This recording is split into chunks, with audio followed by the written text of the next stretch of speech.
Bienvenue à toutes et à tous, je suis Marius, j'espère que vous allez bien. Nous allons bien évidemment parler du dernier chapitre de One Piece, pas mal de choses à dire comme d'habitude. Avant de rentrer dans le vif du sujet, un mot sur la première page, bien évidemment. Requête de fans où l'on voit un petit chat voler un livre sous les yeux attendris de Nojiko et Genzo. Je trouve ça très mignon. En tout cas, le chat, évidemment, vous avez compris, c'est une référence claire à Nami. 5 ans après l'incident de God Valley, Harald reçut l'ordre du gouvernement mondial de détruire tous les navires pirates naviguant sur Grand Line. Au début de la grande ère de la piraterie, la marine a recruté plus d'une douzaine de géants. Il y a 24 ans de cela, avant les événements actuels, Harald rencontra les 5 doyens à Marie-Joise qui le nommèrent l'âme divine. Selon eux, il existe 3 niveaux de pacte. Le pacte des hauts fonds, qui n'est qu'un simple lien, ainsi que le pacte des profondeurs et le pacte des abysses, qui ne peuvent être conclus qu'avec un total de 13 personnes. De véritables serments envers Dieu. Ça, c'est très intéressant. 13 individus, intéressant. Harald étant lié au pacte des hauts fonds, tout comme Shanks d'ailleurs. On y reviendra plus tard. Ah, Harald, qui hier pleurait son pote, proclame aujourd'hui son amour aux nazis. Non mais le personnage est vraiment très complexe, même moi j'ai du mal, et pourtant je suis la première à dire qu'il se passera forcément quelque chose avec lui. Donc je préfère attendre, mais là ce que je vois de lui c'est pas glorieux. C'est un roi qui veut le meilleur pour son peuple, et on peut pas lui en vouloir pour ça, mais voilà quoi, il donne son cul à des nazis, voyons donc. Enfin, affaire à suivre le concernant. Autant attendre de voir ce que va faire le personnage, ce qui l'a conduit à sa mort, entre autres, enfin bon, voilà. Il y a 20 ans, Harald est allé rendre visite au roi Neptune et ils ont discuté de la naissance future de sa fille. Neptune évoquant même la possibilité de la fiancer à Loki. Ouais, la fausse bonne idée, hein. Ce qui est intéressant, c'est le mot qu'a employé Harald, velu. Et ce mot est intéressant. Mossa signifie ébouriffé, touffu, donc velu. Voyez où je veux en venir? Mossa, le personnage qui parlait à Loki. Et du coup, ça me fait grave penser à la fameuse théorie selon laquelle Shirahoshi serait Mossa. D'ailleurs, il est également intéressant de noter que Roger a employé le même mot qu'Harald. J'y ai jamais vraiment cru, mais là je commence sérieusement à douter à cause de cet élément. Parce que, niveau caractère, Shirahoshi et Mossa sont assez différents, donc ça me paraît bizarre. Mossa parle avec une certaine politesse, tout comme Shirahoshi, c'est vrai, mais je sais pas, je les trouve vraiment différents, et bon, à voir comment Oda va gérer tout ça. Mais de toute manière, si c'est pas Shirahoshi, je ne vois pas qui d'autre ça pourrait être. Probablement juste un nouveau personnage, enfin bon. Il y a 15 ans, Shanks est retourné à Marie-Joise et est devenu une lame divine, comme Harald du coup. Ici, Shanks est âgé de 24 ans et, chronologiquement, si on suit bien la timeline, 2 ans plus tard, il a attaqué le navire du Cyberpole pour le fruit de Nika. Il a très probablement appris son emplacement grâce à ses années chez les Chevaliers Divins. Parce que je crois qu'à ce stade de l'histoire, il avait déjà son équipage.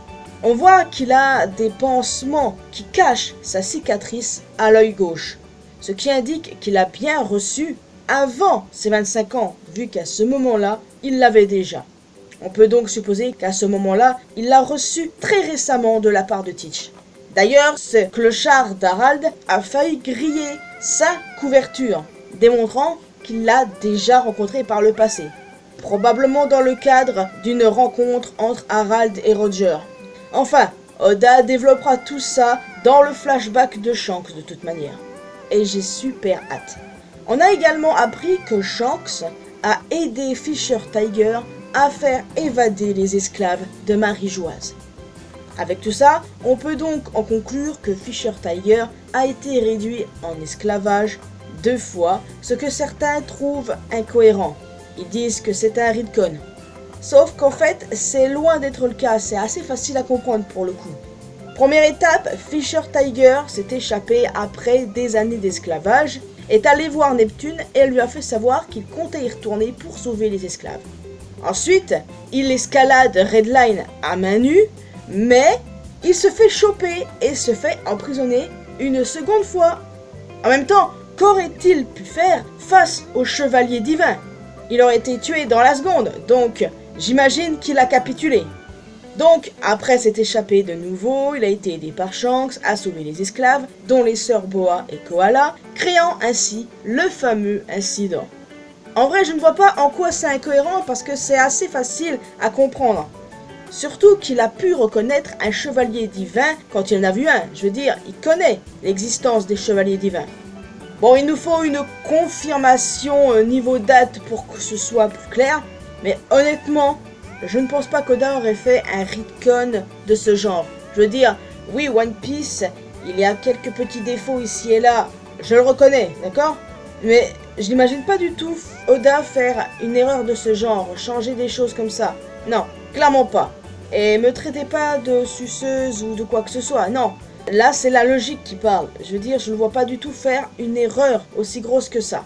Il faut juste que ce soit plus clair niveau date, mais sinon, les événements sont assez faciles à comprendre pour le coup. La même année, Ida est tombée malade et ça s'aggrave de plus en plus. Ajrudin et ses amis ont même quitté Elbaf pour chercher un médecin.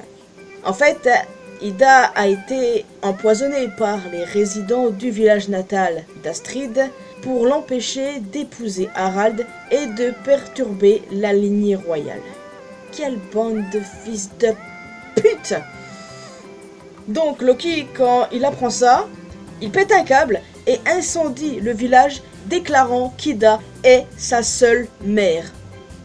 Je crois que je vais chialer en fait, parce que je trouve ça tellement beau. Je veux dire, c'est clairement la seule mère qu'il ait eue.